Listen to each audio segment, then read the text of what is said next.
Okay, hello, it's me. Hey guys, it's Isabel, and welcome back to my YouTube channel. Sorry about my appearance, but not that sorry that I would change it.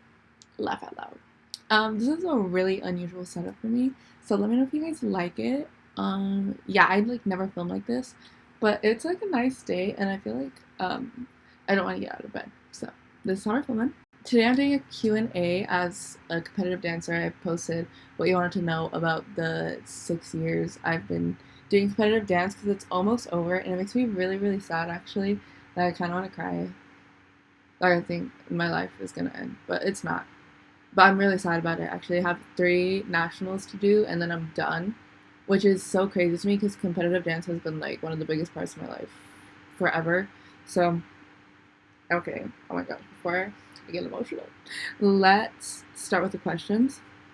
So, firstly, a lot of people were like, why are you so awesome? How are you so talented? Thank you so much. Thank you. Someone else asked, what are some things you do to prep yourself for the stage? So, I have a really good routine before I get ready. So, the first thing I do, unpopular opinion, is put on my costume because, hear me out, if I put on my costume after I do my makeup, hence in like quick changes when I've done it before, makeup all over my costume. Not a doubt. Also, if I put on my costume, it's like an over the head type of thing, it ruins my hair. So I always put on my costume first and put warm-ups over. Then I will usually move on to my hair. I do my hair and then I do my makeup last. Then I usually almost always get a coffee before I perform or compete. My favorite thing ever. And I usually get a little snack as well. Cause I get really nervous before I compete actually, and I like never want to eat, but I kind of make myself because my mom used to always make me, so I just continue the habit even when I like go by myself. But yeah, my mom used to always make me eat before I would compete. She still does, TBH. Um, but yeah, then I get my coffee, I have my little snack, and then I start warming up. I always do like a for real warm up, like jumping jacks, whatever. Then I'll move on to stretch. Then I'll move on to abs, which I think is the most important part of my warming up routine. I do abs, and then I practice the tricks in my solo. Another tip, I never, ever, ever do my solo, like run my solo full out before I perform. Ever, ever, ever. I just do like the main tricks and like leggy parts, technique parts that I know I need to hit a few times. But other than that, I really don't do my dance full out because I think it's just going to tire me out. I don't know if you guys disagree with that. Let me know. And yeah, that's how I prepare myself for stage. I usually go backstage 5 before, unless I'm running late, which has happened a lot. My bad. Someone else asked me, how do you not be so hard on yourself when you can't get something? Yes, wrong person, girl. JK, I feel like I'm pretty positive, and usually, okay, so one thing that I have been trying to get for the longest time is my aerial, and I almost have it, like, now, because, I've never been a really, like, tricky type of dancer, ever. I've been a really leggy dancer, but tricks is not really my thing. So I've been trying to get my aerial for a long time. I've also been trying to get, like, one of those over-the-toe things for a long time, and I just got it, so I'm really proud of myself. But for the aerial, before I do it, and I, like, don't do it, I just think that I say I work hard and I deserve to get this skill. And that's what usually kind of helps me to, like, get over mental blocks, which I know is not the question, but I just thought I would include it. To not be so hard on yourself, just remember, because I dance with, like, the most talented group of, like, little girls who are, like, 12. Alexia, Bella, Kimmy, Brenda, they're all so good, and they all, like, I'm in their acro class, and they're all, like, throwing for aerials, and I'm sitting there trying to get my side aerial still.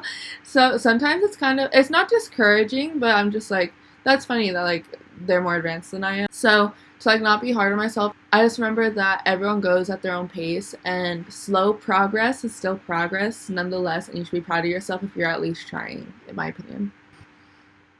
Because think about it, I could just, like, not go to acro class and be like, I don't do acro. I could so easily do that, but I don't, because the fun part about dance is doing things that you thought you would never be able to do. that's the fun part. So yeah. Someone asked me how do I deal with burnout/motivation. My biggest tip for burnout is I always say if you don't want to dance, don't dance. Easy. It's different when you're on a team because like sometimes if you don't show up to rehearsal, that screws the whole team a little bit. Sorry, but I think if you have like classes and you don't want to go, don't go. Easy. I think taking a break is powerful, and I think knowing when you need a break is mature.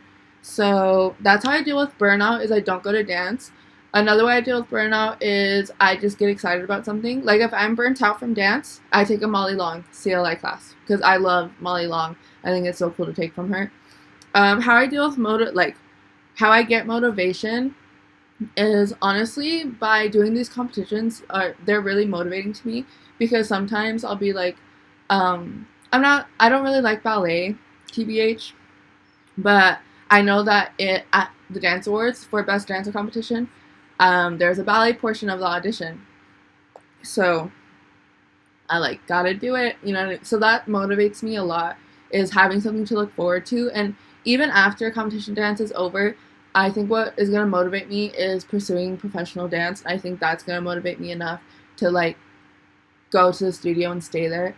And even when I'm done like actually dancing, I'm really motivated to just like create dance. So yeah, that's how I get my motivation. Someone else asked how many days